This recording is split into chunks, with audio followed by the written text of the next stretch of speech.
Have you ever wondered why two traders use the same strategy, the same tools, yet one keeps making profits while the other keeps losing money? Most people think the secret lies in techniques, indicators, or some hidden formula. But the truth is, the real battlefield isn't on the chart. It's inside your own mind. Today, we'll talk about investor psychology in the market, the invisible weapon that determines whether you win or lose. And if you're truly serious about trading, this video might just be the turning point that helps you understand why you've been losing and how to finally win.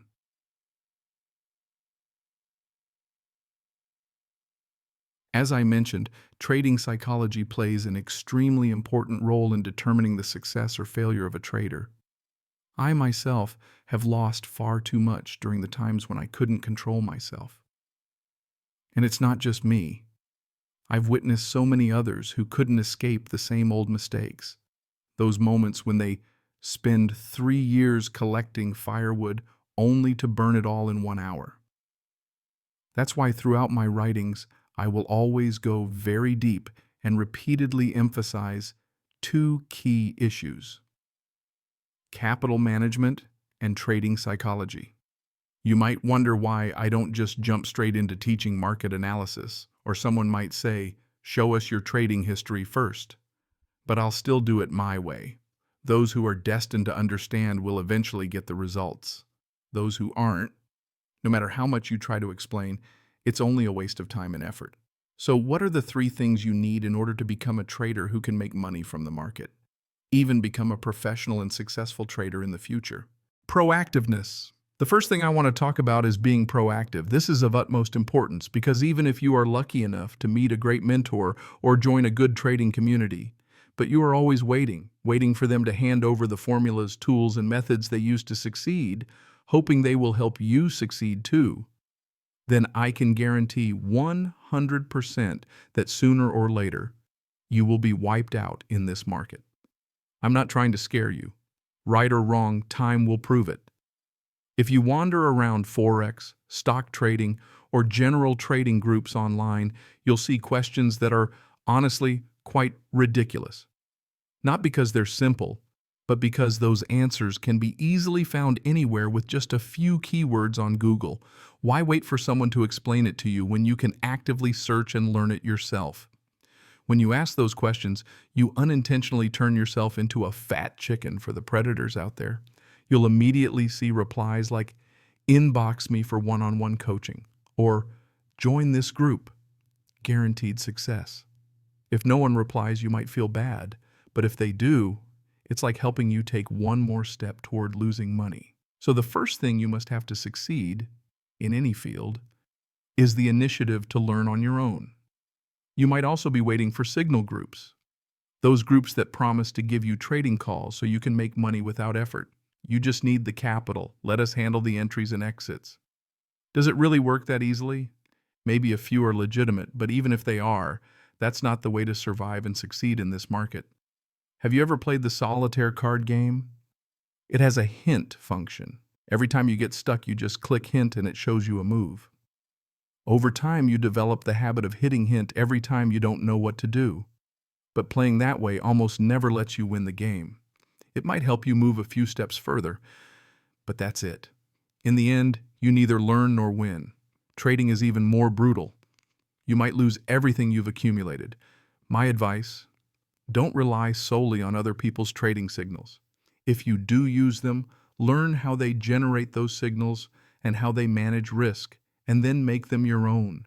If you keep waiting, you will fail, and it will hurt deeply.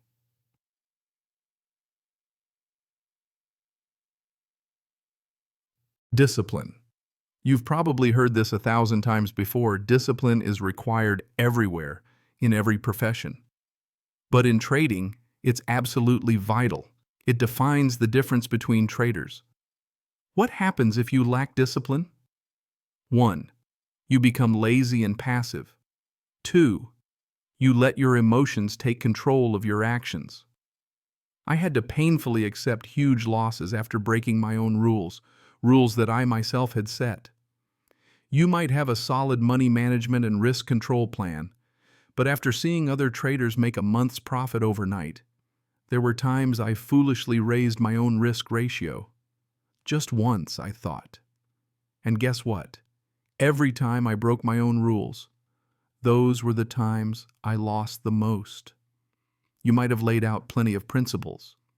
For example, what time frames you should trade in, what conditions must be met before opening a trade, whether you should trade during news events, etc.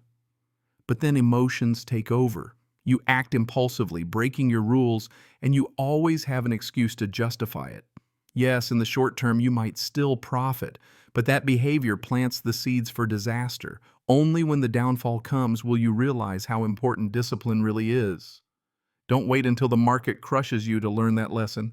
Train yourself to be disciplined in every trade, every hour, every day you participate in this market. Patience. After all, patience is the hardest virtue to cultivate, especially in this market, which tests your patience in brutal ways.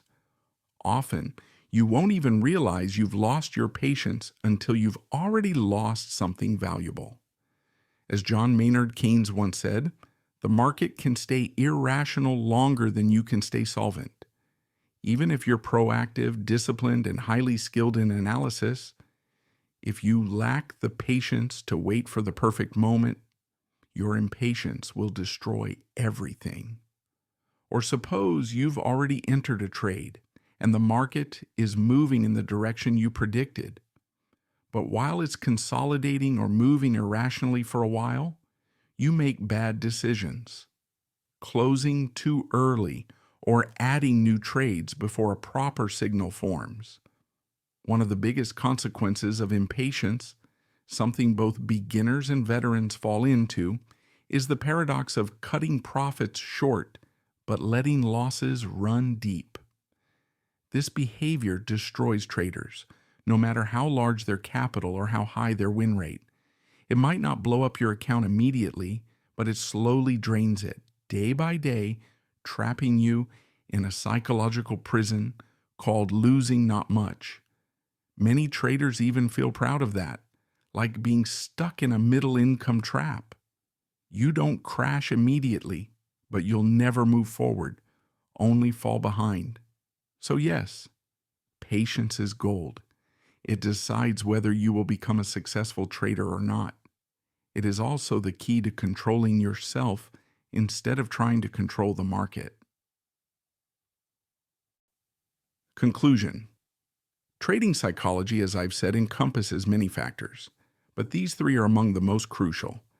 You must dedicate time to learn and experience them, and yes, sometimes painful lessons are the best teachers. Maybe right now you're still ignoring this, or maybe you truly want to improve, but find it hard to train these traits. So how do you actually learn them? The answer is simple: change or die. You decide your own future. When you master your psychology, you don't just control your trades, you control your future. Always remember the three pillars of every successful trader: proactiveness, discipline, and patience. The market is never wrong. It's we who fail to stay strong against it. If this video helped you reflect on your own trading journey, don't forget to leave a like, subscribe, and turn on the notification bell. Because in the next videos, I'll dive deeper into how to strengthen your mindset, manage your capital, and think like a professional trader. I wish you early success and profitability in this fascinating yet stormy market, full of potential opportunities, but also great challenges. See you in the next video.